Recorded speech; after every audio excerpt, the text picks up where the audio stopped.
Welcome to The Last Breakfast. Please enjoy the video. You start by verifying each drive's health and documenting it.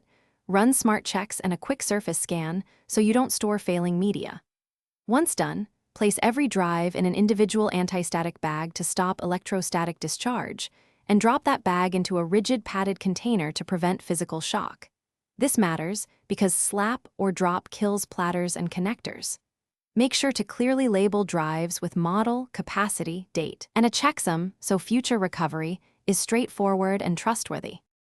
Once drives are bagged and labeled, you control the environment.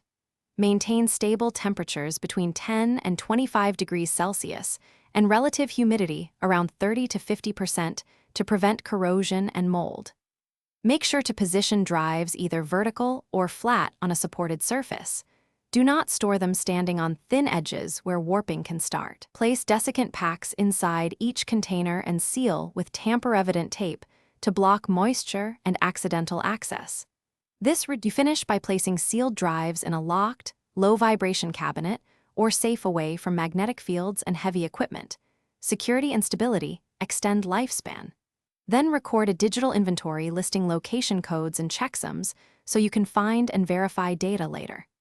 Make sure to pull and test a sampled drive at least once a year to verify readability, and refresh or migrate data if error rates rise.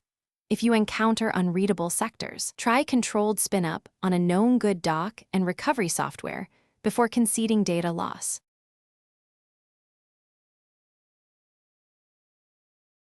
Thanks for watching. If this was helpful, leave a like and consider subscribing. See you next time.